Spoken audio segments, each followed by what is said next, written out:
very much, ladies and gentlemen. I'm just going to read out some numbers for you. This is on the back of what happened yesterday on Dalal Street, where we saw Swiggy quite literally deliver its IPO.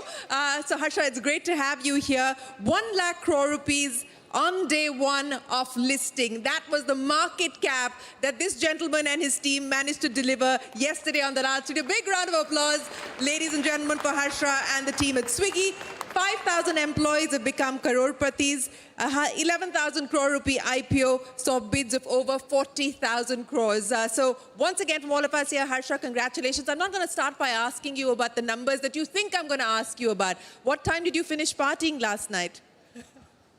4:30 a.m. 4:30 a.m.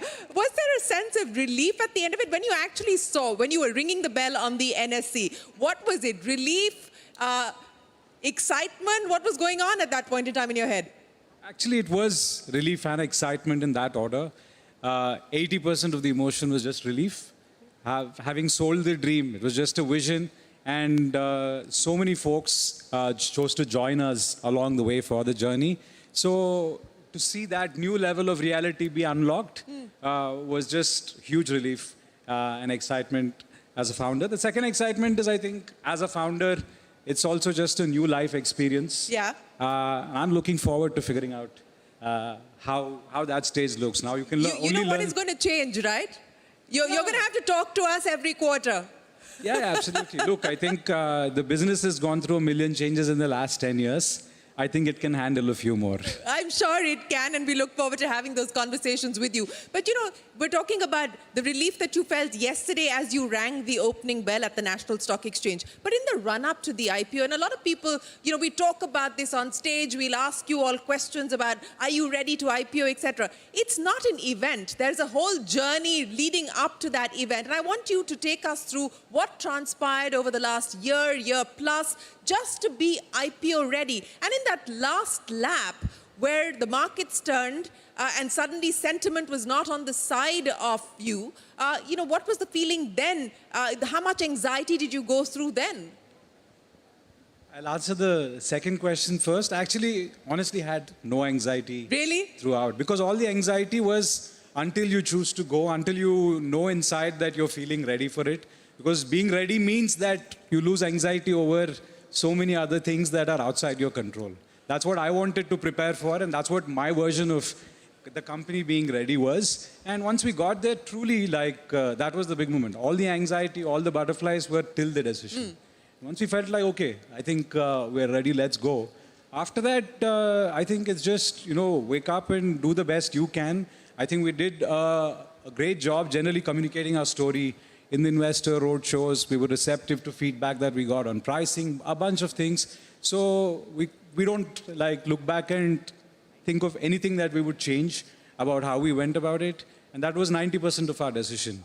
Now, obviously, some of this timing tailwinds can be even more useful. But if you think about it, from the day we started our roadshow, the markets just kept going in a certain direction. That wasn't down. Yeah, that was down. Yeah, absolutely. So, but we just powered on. We were like, I think the company is ready. I mean, even if, let's say, things are tepid on day one, week one, I mean, it's a long run. Yeah. So luckily, I think none of us tethered our emotions at all to what that day one price is going to be. Though it's a good thing, a good outcome, a great outcome in hindsight, just on day one, good aftertaste. But we know that you can't do this perfectly. So to end up on the right side of it is a good feeling. Absolutely, and I would imagine that it's a good feeling for all of you at Swiggy and your bankers as well. But let's talk about that. You know, I was talking to SoftBank about getting the pricing right. And I think this has been one of the issues we've seen with a lot of startup founders and a lot of startup IPOs, where the pricing has left nothing on the table for the retail investor. You did. And you decided to bring down the price because you wanted to leave enough on the table for the retail investor. That decision and making that call, take us through what was going on when you did that. I think we were clear all along, Shireen, throughout the process. I think if I had to look back and talk about maybe the two major objectives that we were going for, to get a high-quality set of investors who believe in our story and want to be there for the long term, that was number one. And eliminate event risk. That was point one. And number two was we were greedy for a good aftertaste. It's the beginning of the journey for a lot of new investors who are going to come on board. So honestly, the conversations lasted a few minutes. It wasn't... And it was done. Yeah, it was done. Honestly, this could have gone another way. I mean, a few more hours and we may have not priced very well. But that's like everything changes in a few weeks. So we're lucky we were able to price it in hindsight, but there's no way to fully know it before going ahead with it. Well, let's now talk about the road ahead, Harsha. And you know, you've done enough of investor road shows, and you've probably gone over those numbers in great detail. So what I want to get from you is the big picture. What is changing in India as far as consumption is concerned, as far as consumer behavior is concerned, about the capacity to spend? What are the big shifts, the structural shifts that you're betting on? What gives you hope? What gives you confidence? Absolutely. So I think if you play it out over a couple of decades, we're playing that kind of consumption story in India. I think everything that Swiggy does today, broadly in urban convenience, caters to the top 120, 130 million consumers in the country, or 150. We've gotten about 100 plus in food ever transacted. But I think that is only going to go up, up, up. If the country's economic growth is going to be strong, GDP per capita is expected to be good, we ride on rails that benefit significantly from these categories, from these tailwinds. For example, like if, let's say, the GDP per capita goes up, discretionary income falls first into the restaurant industry where we're building on top of. Yeah.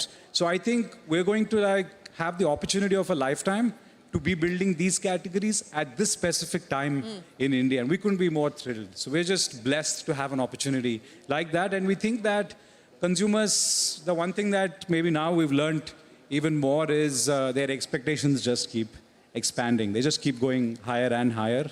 And now we're starting to look at consumers wanting things in 10 minutes, but now it's also wanting a lot more things in 10 minutes, and maybe even like wanting their food in 10 minutes. So consumer expectations just tend to keep expanding. You know, that's the one constant. And that's an opportunity, but that's also a significant disruption that's happened as far as consumer expectations is concerned, as well as the fulfillment expectations when you're dealing with these consumers. As you said, now food in 10 minutes. I mean, you know, how soon is that likely to be a reality, and how much pressure is there now to move down that road? Well, when you say pressure, what kind of pressure? I think if users want it, then companies need to innovate. Deliver. Yeah, I think you just have to keep matching the users' expectations with any luck, beat their expectations even before they didn't know they wanted it. So there's no pressure. I mean, you just have to do it. If consumers want it, then you have to build the future. So, you know, speaking about building the future, and I think the quick commerce story was written off. The quick commerce story has made a phenomenal comeback in the last 2 years on the back of what you and Blinkit, etc., have been able to do. And it's being held up as the India story, the India playbook. It hasn't worked anywhere else in the world, or not as good as it has worked out in India. Why do you think that's the case? So, Shireen, there are many, many reasons for it. I think one of the big reasons could be that the physical version of what quick commerce does not exist in India.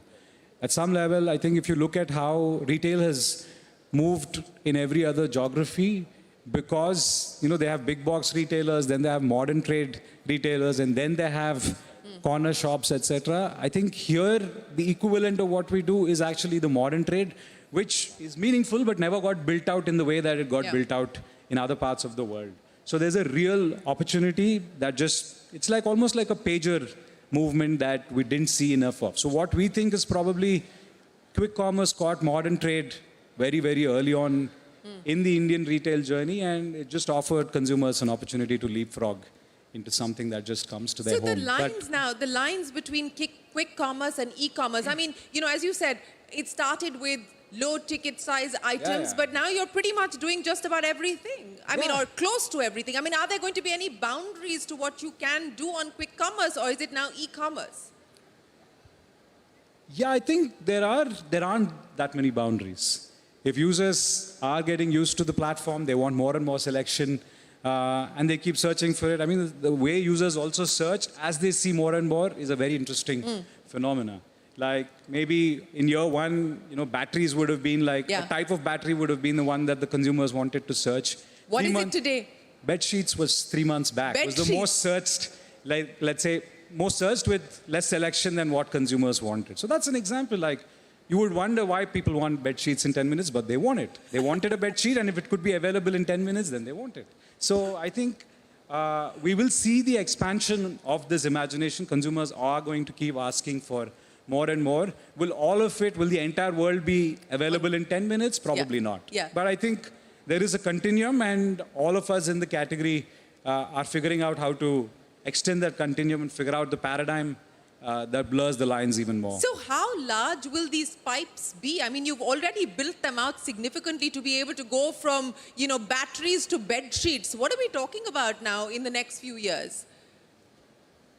It's almost everything that can fit in a reasonably sized vehicle near you. Will be shipped in 10 minutes. Should be shipped. I mean, I don't know about 10 minutes. I think we will see some iterations on the operating model that you can't get millions of things in 10 minutes. There's no way that is possible.